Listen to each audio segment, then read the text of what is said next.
Some days Donald Trump appears to have a thick skin, and other days he has a very, very thin skin. And in this breaking story, the president of Portugal just pierced that skin with a word that is usually reserved for an enemy. Did the leader of an otherwise friendly nation just declare a war of words on Trump? I have a breakdown of everything he said against the Donald for you next in something I like to call Trending.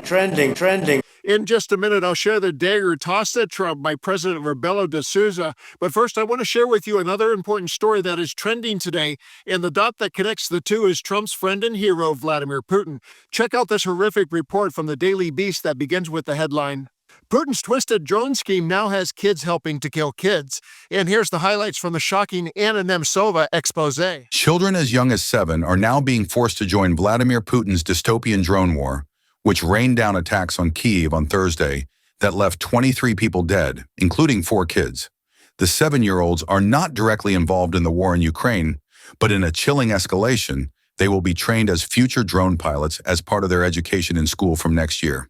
And then, starting in 9th grade, children are being actively recruited to work in a drone factory that is part of a college where unmanned aerial vehicles, UAVs, that are sent to kill civilians in Ukraine are being manufactured.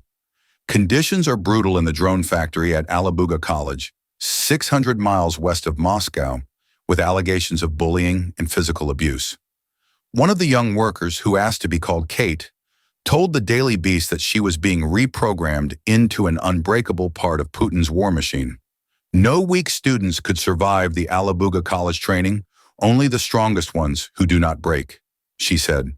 The impact of their work is often shielded from them, but reports on the devastating attacks on civilians in Ukraine do leak through via social media and some news reports. On Thursday morning, Russia attacked Ukraine with 598 drones and 31 ballistic missiles.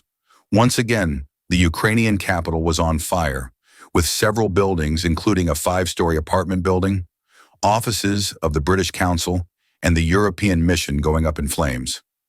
The number of Ukrainian children killed in Russia continues to rise. The UN Human Rights Monitoring Mission of Ukraine reported that 222 kids were killed in March of this year alone. The war effort begins even younger. Putin has lowered the age for children's participation in learning how to pilot drones from 10 to 7, taking the war into the classroom at an ever younger age. Remember, Vladimir Putin is that war criminal that Donald Trump enables, worships, and hopes to reward with his betrayal of Ukraine. What could explain such a thing? The president of Portugal has an explanation, as revealed in this just-released report. President of Portugal Marcelo Rebelo de Sousa made a harsh statement about U.S. President Donald Trump. In his opinion, the American leader is, objectively, a Soviet or Russian agent. The supreme leader of the world's largest superpower is objectively a Soviet or Russian asset, said de Souza during a speech in Castelo de Vide. Trump's efforts to present himself as the main mediator in reconciling Ukraine and Russia did not make a good impression on the Portuguese president. De Souza noted that Trump's attempts to settle the war were not beneficial for Ukraine. Objectively, the new U.S. leadership strategically contributed to Russia, he added. As an example, de Souza reminded that, every day, there are new threats from the U.S. to impose sanctions on the Kremlin. However, in reality, none of Trump's promises to strengthen sanctions had been fulfilled. According to the Portuguese leader, Trump tries to play the role of an arbiter, but at the same time wants to negotiate only with one side. Kyiv and its European allies are literally forced to pressure Washington to also take part in the negotiations. De Souza added that Europe downplayed the importance of Trump and Trumpism, and also did not believe that the balance of power in the White House and U.S. policy could change so drastically after Trump came to power.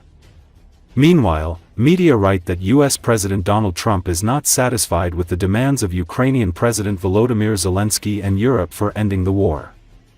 He wants peace at any cost.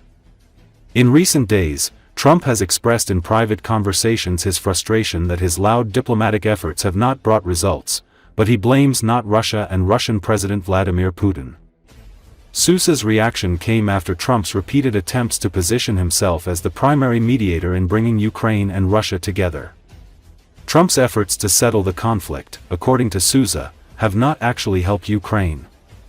Instead, he suggested, the 79-year-old's actions could weaken Ukraine's position or may even indirectly favor Russia.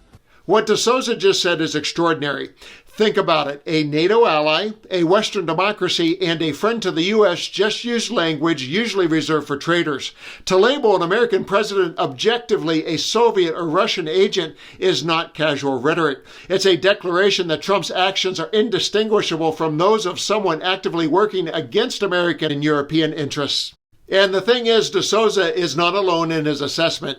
Leaders across Europe have watched in horror as Trump coddles Putin, sabotages Ukraine, and erodes trust in the United States. The Portuguese president simply said out loud what many allies whisper behind closed doors. Donald Trump doesn't act like the leader of the free world. He acts like a tool of the Kremlin and wannabe authoritarian. Trump can whine about fake news all he wants, but the truth is the world is watching, the world is judging for themselves, and this comment by de Souza perfectly represents the dangerous liability they see him as. I'm Dan, thanks for watching, and now I want to know what you see him as. Please comment below, and let's continue to occupy democracy together.